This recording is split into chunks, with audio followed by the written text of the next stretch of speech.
Aí, acho que agora melhorou. Ótimo. Vamos Boa lá então, noite de pessoal. novo. Isso. Boa noite. Vamos começar de novo. Vamos falar boa noite para todo mundo de novo. Pessoal, vocês estão ouvindo bem agora?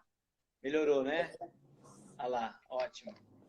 Maravilha. Bom, pessoal, vamos lá. Vamos nos apresentar para vocês, então, começando oficialmente agora, depois dos pequenos ajustes técnicos aqui. Eu sou Augusto do Carmo. Eu sou, então, consultor de alimentação vegana, tá? Para você que busca uma alimentação vegetariana, vegana, eu trabalho com isso já há mais de 5 anos, sou vegano já, pessoalmente, já... Putz, as pessoas sempre perguntam, a gente perde a conta, né? Acho que uns 20 anos já que eu sou vegano. Estou nessa luta diária para conseguir levar informação de qualidade para as pessoas a respeito de alimentação vegana, produtos, substitutos, o que existe, o que não existe, o que dá para fazer, o que não dá. E nessa jornada toda, conheci a doutora Fernanda Vasconcelos, uma nutróloga especialista em alimentação vegana. Vou deixar que ela se apresente a vocês. Então, Fala aí, gente, Fernanda. boa noite. Eu sou Fernanda Vasconcelos, sou médica nutróloga e ao longo do período da nossa formação, né, que a gente na medicina é tudo a longo prazo, né? Eu acabei tomando uma postura na linha, né, do vegetarianismo, do veganismo, tá? Em prol aí de uma melhora generalizada em termos de saúde metabólica, pensando em prevenção de doenças, pensando em uma melhor relação com os animais, com o planeta. Então, inevitavelmente, a minha vida acabou caminhando para isso. Eu atendo no consultório pacientes onívoros, ou seja, que comem carne ou produtos de origem animal, como, por exemplo, um colágeno, ovos, laticínios, mas eu também atendo no consultório pacientes vegetarianos e veganos, tá? Então, a gente acaba trabalhando aí com toda essa parte da avaliação metabólica. Show. Ótimo, que legal. Então, só para a gente começar, acho que um bom primeiro passo aqui, esclarece para a gente, por favor, qual que é a diferença do nutricionista para o nutrólogo. Tá, então, o nutricionista é o profissional formado em nutrição, tá? É um profissional que ele faz a graduação de nutrição, se não me engano, dura 4 anos e meio, algo assim, 4 ou 5 anos, e ele é o profissional mais gabaritado para falar dos alimentos, parte bioquímica, parte de interação, de nutrientes, tá? E aí ele vai tentar adaptar a rotina dele ao paciente saudável e aos pacientes doentes.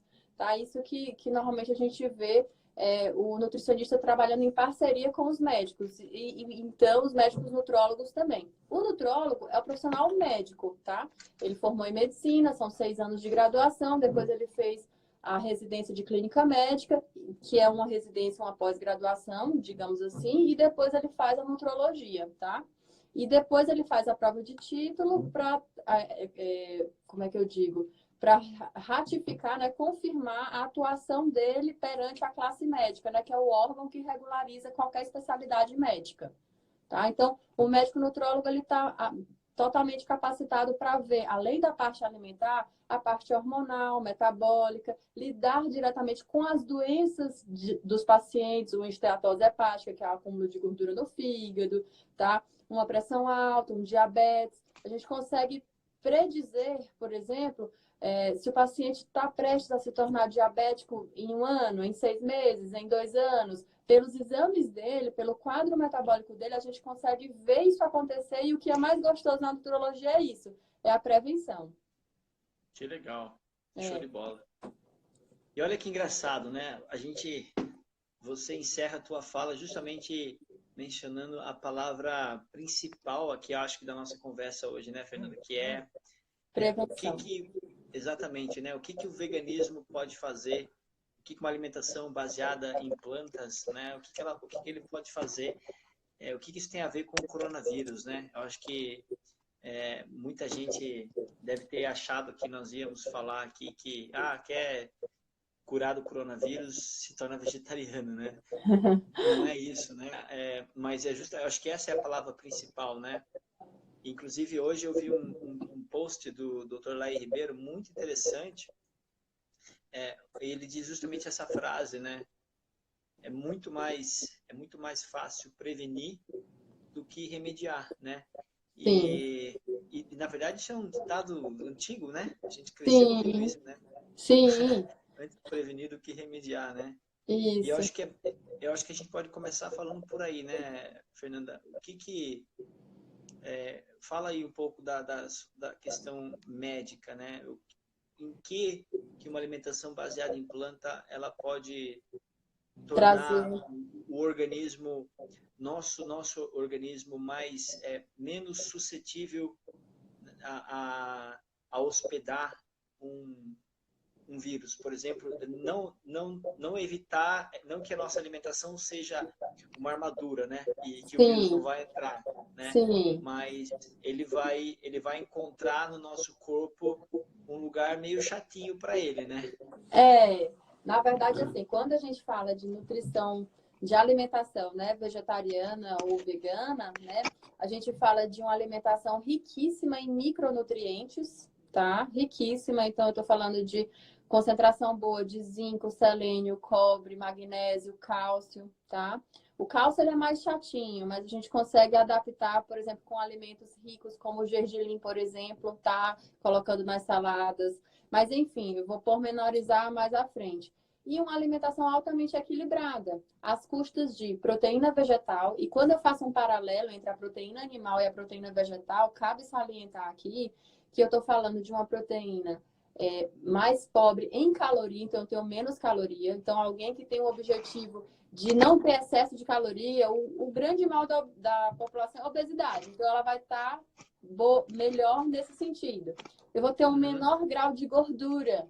E a gordura que eu tenho na vegetal, na proteína vegetal, é uma gordura de boa qualidade, ou seja, maior em ômega 3 e ômega 6. Enquanto a proteína animal, ela tem mais caloria, ela tem mais gordura e o perfil da gordura é ruim, ou seja, é gordura saturada, que até hoje nos protocolos de cardiologia é a principal implicada na maior doença que mata no mundo, que é a doença cardiovascular. Para quem não está tão Poxa vida. atado, doença cardiovascular, estou falando de AVC, que é o derrame, infarto, que é a doença do coração, tá? Gordura no fígado, que predispõe a diabetes do tipo 2, câncer de fígado, cirrose. Então, eu estou falando de inflamação crônica. E quando eu falo que uma determinada alimentação tem o poder de sozinha reduzir a inflamação de um indivíduo, eu estou falando da base de qualquer doença crônica hoje não transmissível, que são todas essas, tá? Então, imagina que o coronavírus provavelmente vai pegar em todo mundo, porque a gente está falando de uma pandemia, tá? E engraçado que o cenário do Brasil hoje é pior do que o da Itália, né? Por exemplo, Uau.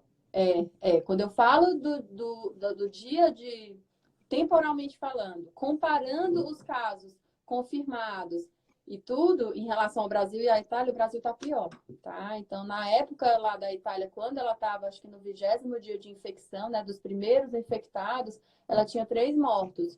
O Brasil, aliás, tinha menos números confirmados. O Brasil já vai a quase 400 números, em número, né, de pacientes confirmados com coronavírus.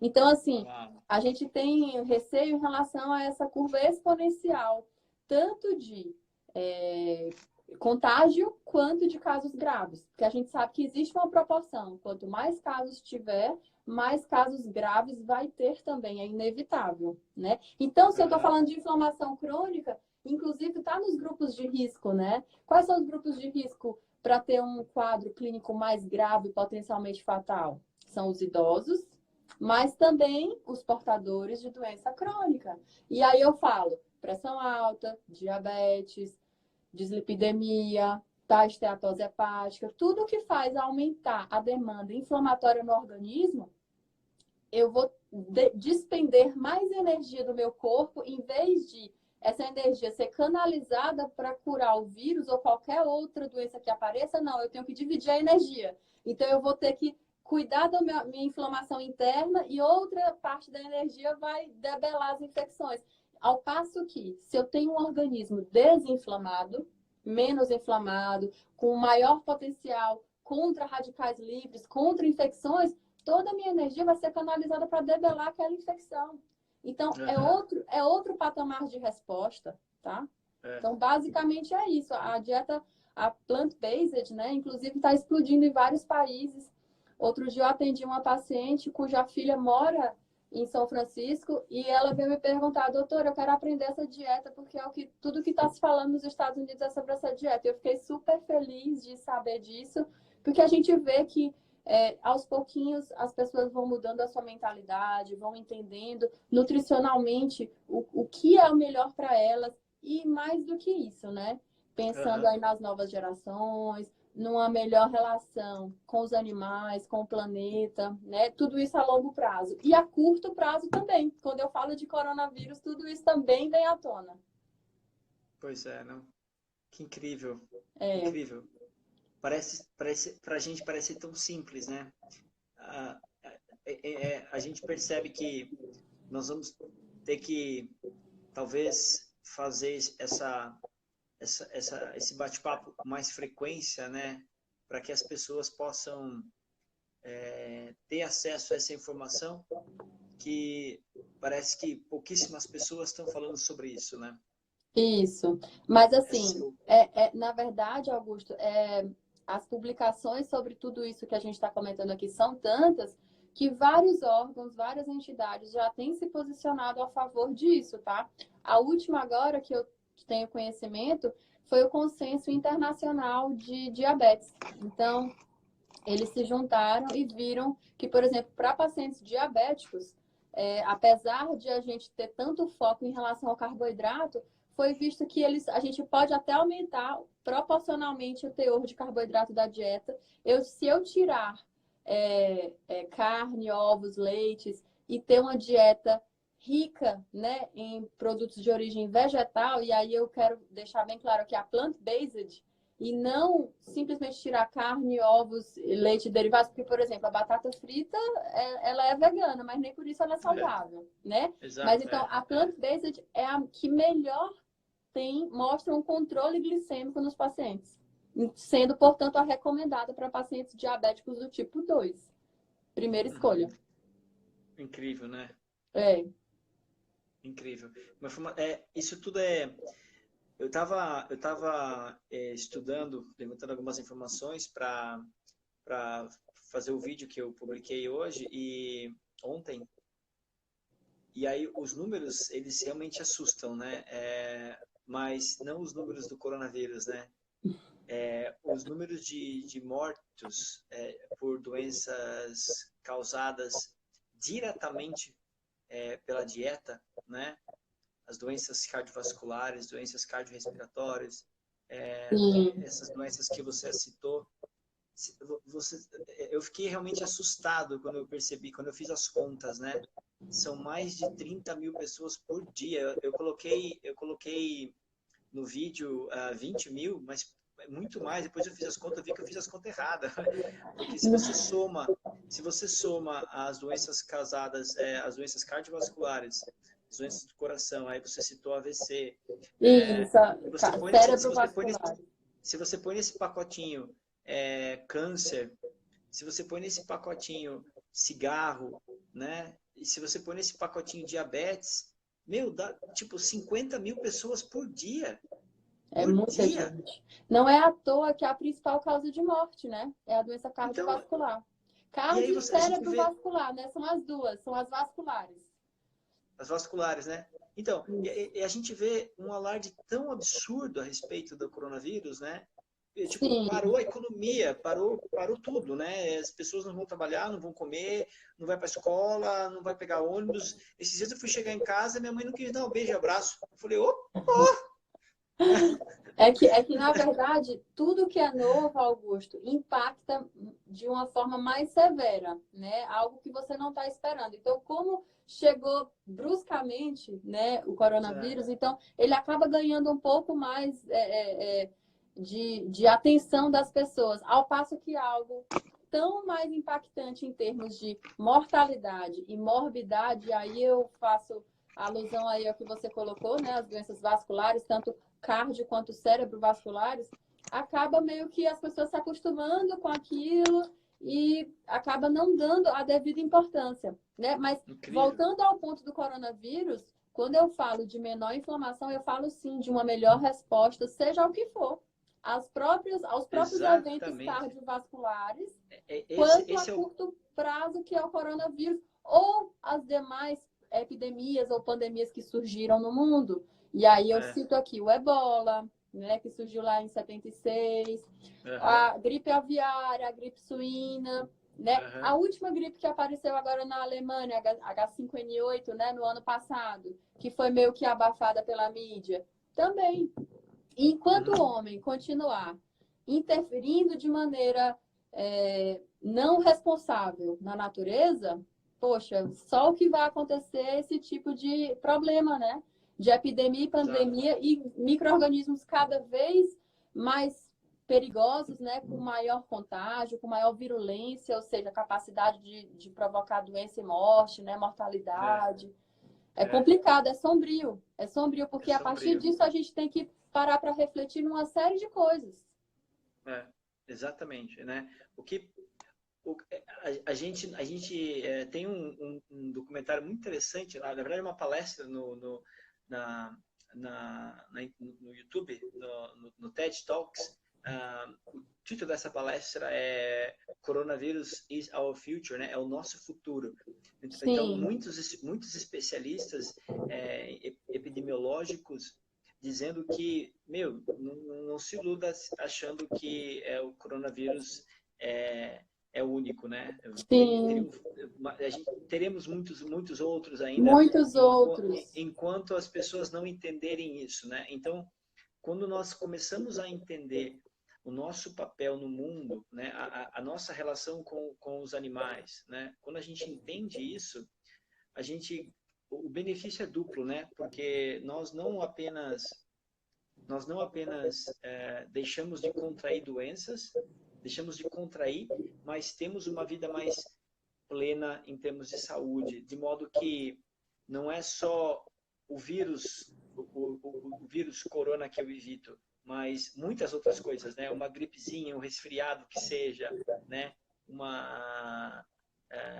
Outros tipos de doenças, como por exemplo doenças cardiovasculares, enfim, né? Quer dizer, eu ganho tudo, né? Sim. Sem falar, claro, a nível espiritual, né? O quanto a gente ganha entendendo, assumindo nossa posição no mundo como corresponsável, né? Com responsabilidade, com respeito, né? Com respeito. E essa é uma das coisas mais incríveis, né? Porque nós começamos a perceber o estágio em que a nossa sociedade chegou, né? Onde o estágio em que nós plantamos destruição, né? Nós plantamos morte, né? Sacrificando animais, destruindo a natureza. Nós plantamos tudo isso e aí quando a morte bate a nossa porta, a gente se assusta. A gente entra em pânico, né? É que, na verdade, eu acho que as pessoas muitas vezes pensam, né, por um ângulo assim, até um pouco prepotente, que nada do que eles vão fazer vai gerar consequência, mas não, toda ação tem uma reação, né? Então a gente tem que pensar muito no que a gente faz. E a lei diz que essa ação e reação ela é igual em proporção, né? É idêntico. Então, se você planta X, você vai colher X, né? Simples assim. E até, Augusto, mais do que sacrificar os animais, como você colocou, né? Vem o processo todo anterior a isso, né?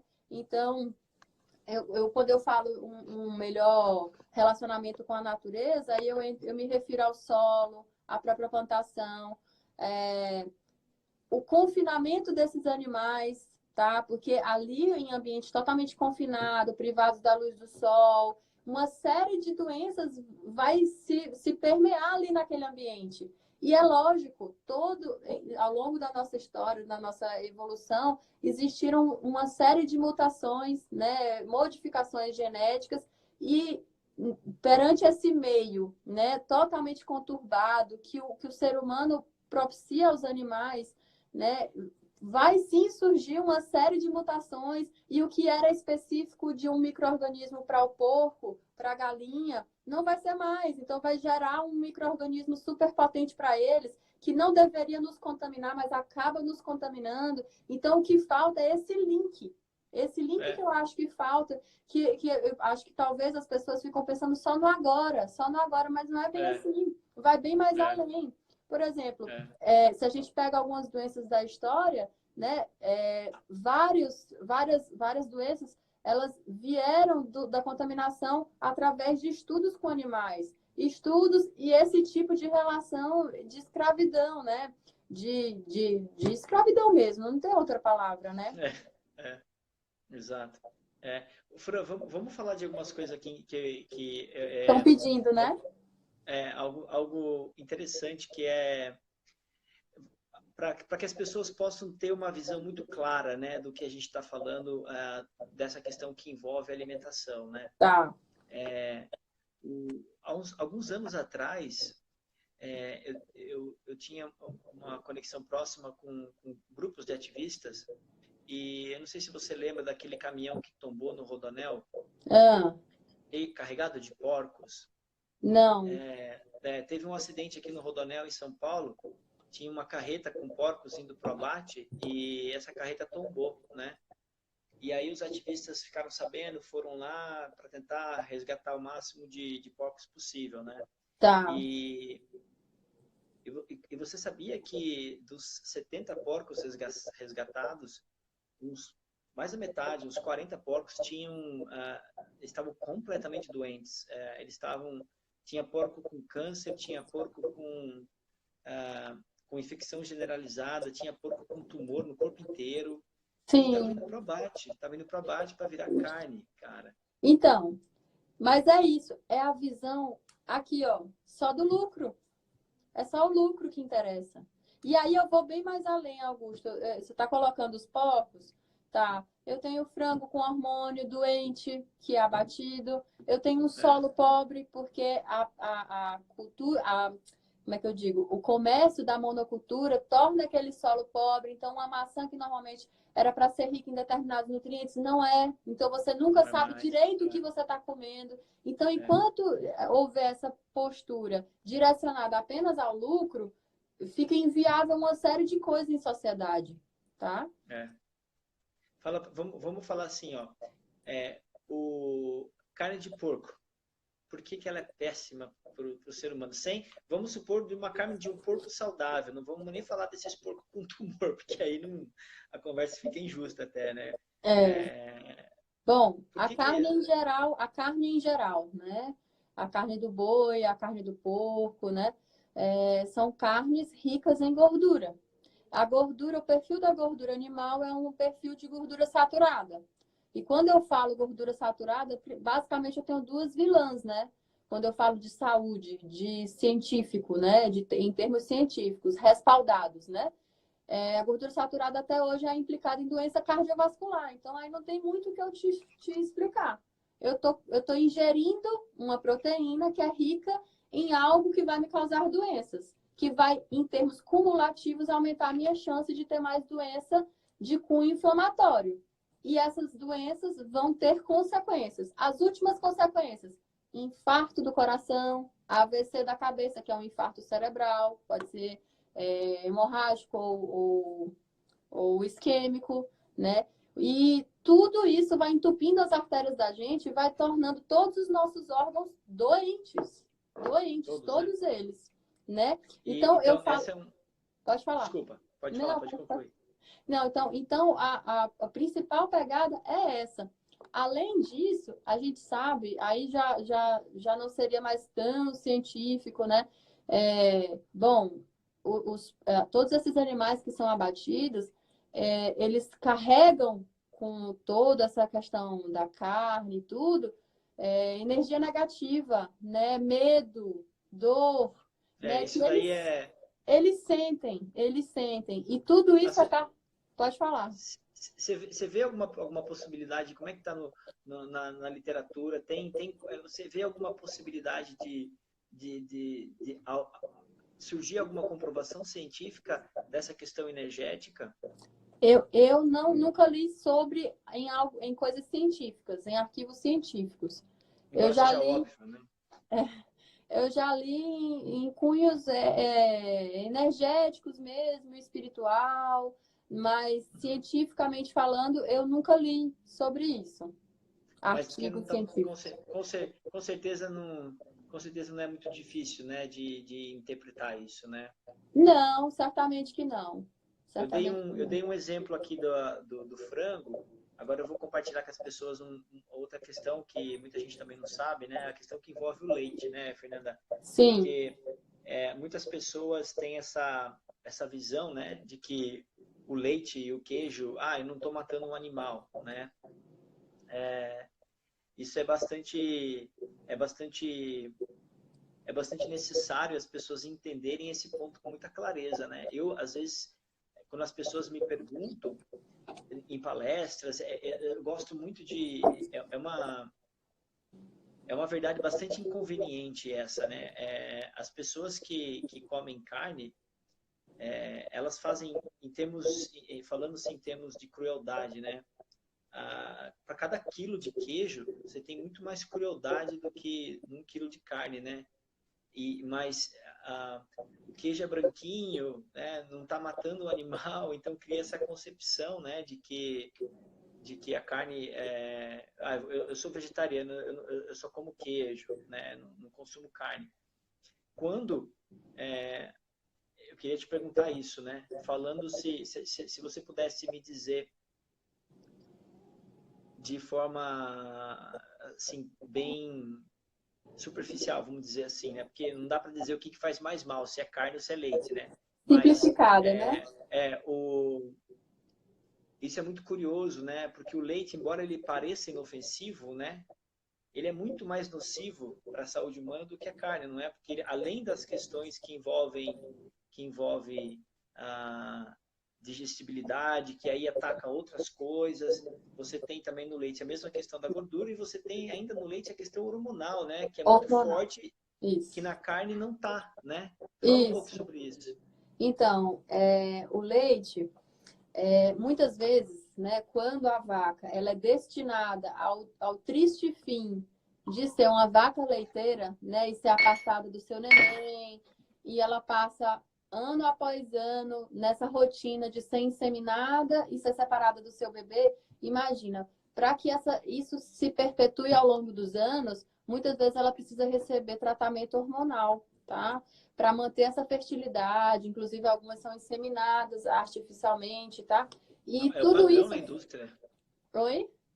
Todas são inseminadas artificialmente. É, e tudo, Padrão. e tudo isso, né, geram hormônios em doses altas, circulantes, tá? Que são passados sim pelo leite. Inclusive, tem trabalhos mostrando, inclusive tem uma revisão agora de 2020, tá? Que mostra, inclusive, isso, tá? Que foi até saiu no New England, né? Que é uma revista bastante famosa, né? Internacionalmente falando, que tem muito respaldo científico, colocando, inclusive, vários pontos negativos em relação ao leite e laticínios, tá?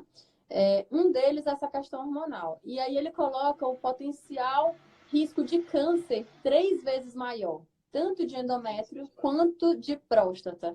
E esse respaldo do câncer, né, ele pode ser explicado através dessa questão hormonal que está em elevadas quantidades no leite de vaca, provavelmente em decorrência desse hábito da indústria que você está colocando aí, né? Que é um hábito, né?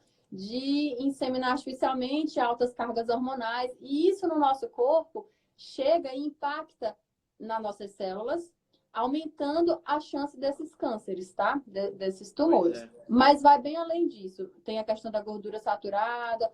Como tem essa gordura saturada, esse leite traz com ele inflamação sistêmica para nós. Tanto que o artigo coloca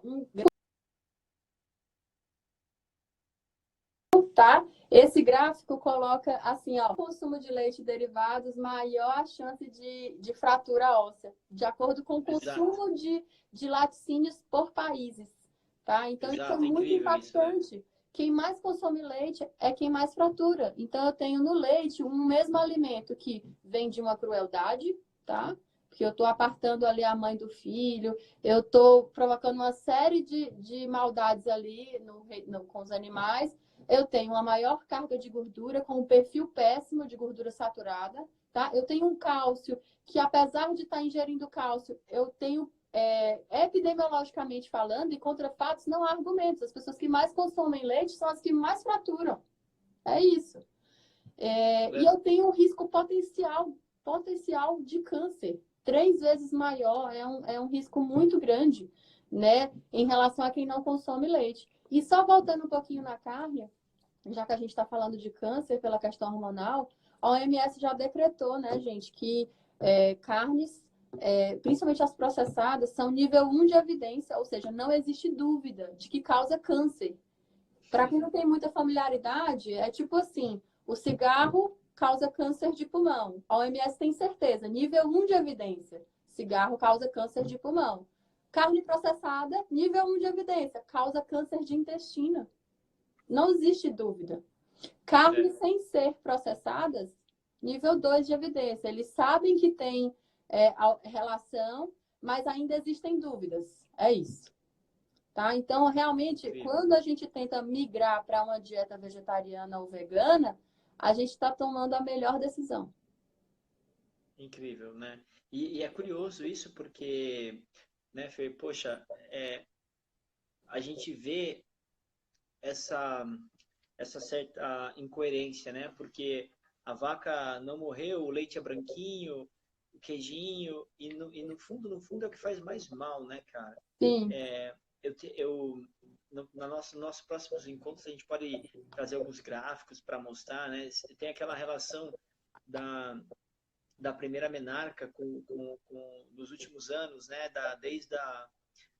Antes da década de 90, quando depois antes da pasteurização do leite, né? Na nossa época, quando a gente era criança, que tomava leite na tiazinha que passava na rua vendendo leite na jarrona, né? A gente pegava, a mãe mandava ir lá buscar leite, né? O leite chegava fresco, né? Então o leite não tinha leite em absolutamente tudo que tem hoje na indústria, né? Sim. Fazer um parênteses aqui, absurdo, né, cara? Esse tal de whey, que absurdo, né? Hoje você acha whey em tudo, tudo. Você tem macarrão com whey, você tem chocolate com whey, você tem iogurte com whey.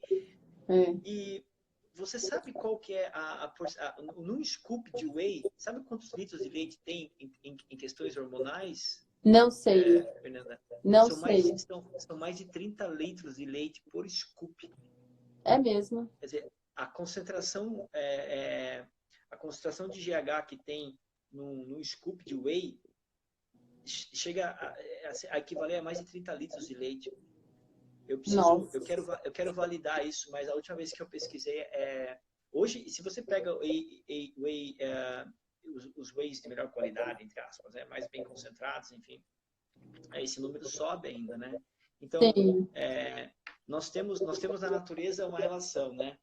A vaca, quando ela dá cria, a vaca na natureza não tem gêmeos, não tem trigêmeos, né? Ela é um bebê só. É um só. E ela espera 9 meses, igual a gente. 9 meses, igual a gente. É um bebezinho só.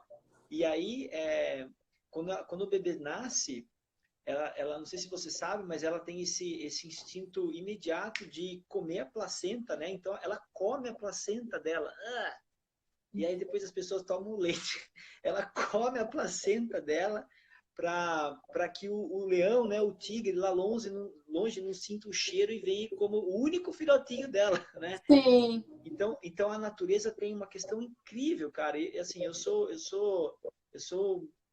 um admirador dos processos da natureza, né, cara? Que chame isso de Deus ou não, mas eu acho incrível você ver a sabedoria divina, a sabedoria da natureza atuando, porque quer dizer, para a preservação da espécie, né, da vaca em si, na evolução, aquele animal ele desenvolveu um leite que é literalmente uma bomba, né? É uma bomba, porque é para um neném que está crescendo. Não para gente. Então, mas Fernanda, o leite não é uma bomba para gente, ele é uma bomba para o próprio bezerro, porque Porque a natureza precisa que ele cresça rápido para sair dali. Porque Isso. se ele não sair dali, ele não vai comer. Então, Então. cara, o bezerro dobra de peso a cada 45 dias. Em Sim. um ano, ele é um boi. É, Em um ano, cara, ele já é um boi com mais de 200, é, 300 quilos. Cara, o que que isso faz com o ser humano, velho? é. Se o leite de vaca transforma o boi, o bezerrinho, que a gente até consegue carregar, né? Nasce aí com 70 quilos, mais ou menos.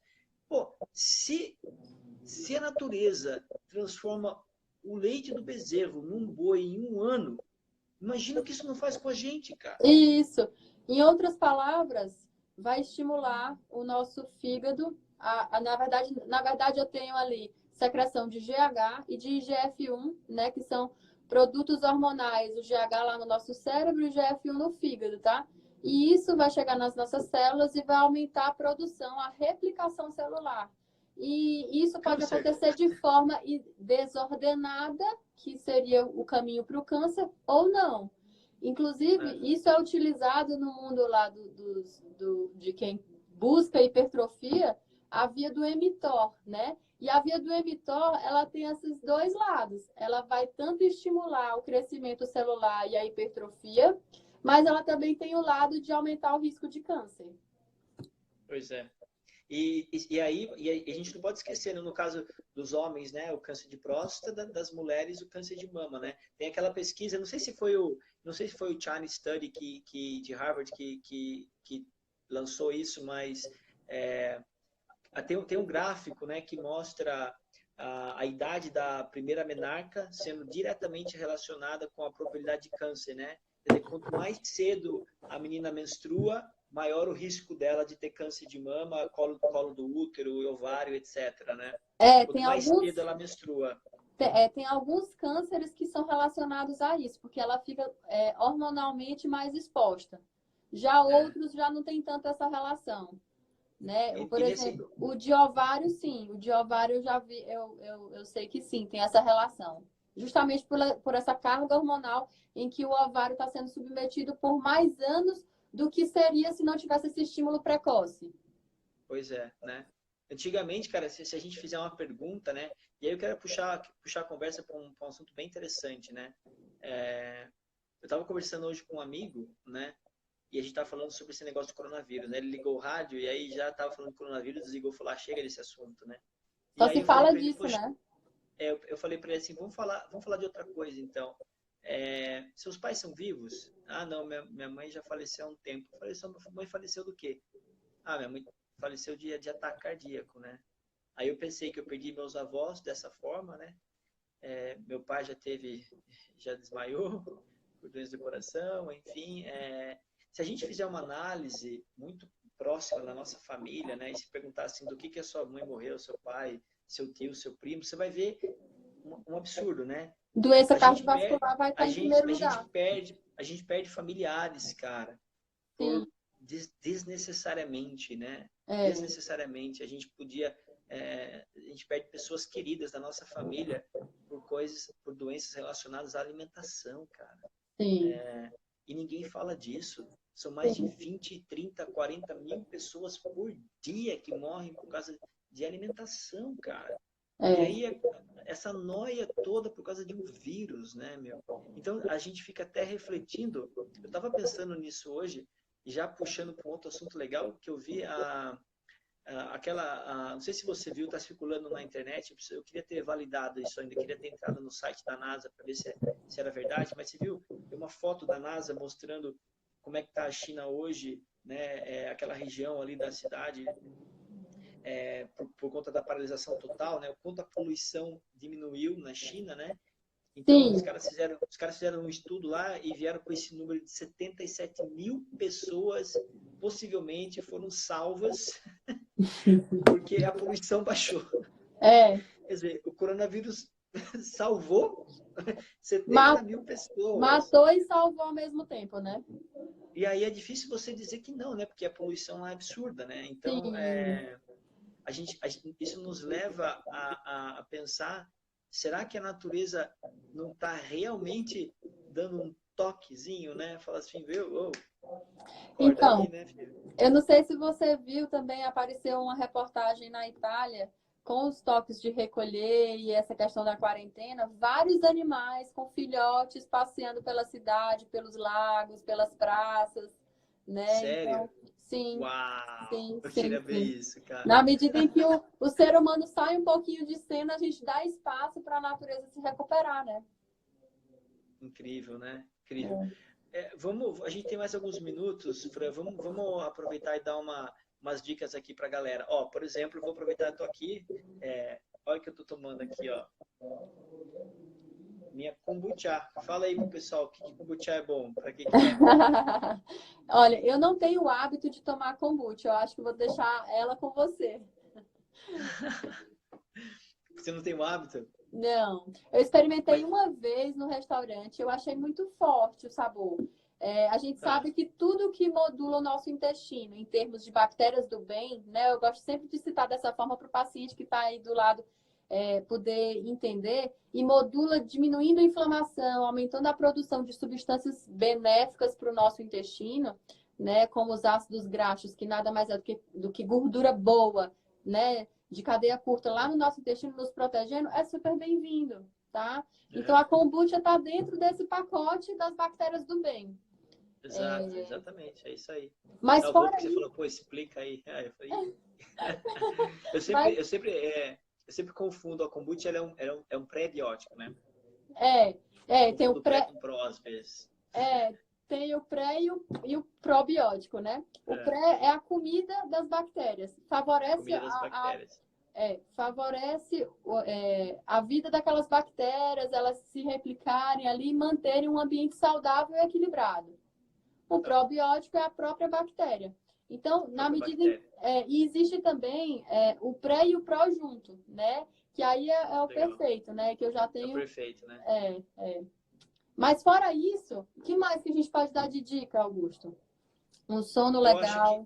Eu acho que, cara, assim, sempre que alguém me pergunta, esses dias eu encontrei um amigo que serviu o exército comigo há bastante tempo atrás, e é legal quando acontece isso, né, cara? Lá atrás, quando a gente se torna vegano, vem o bullying, né?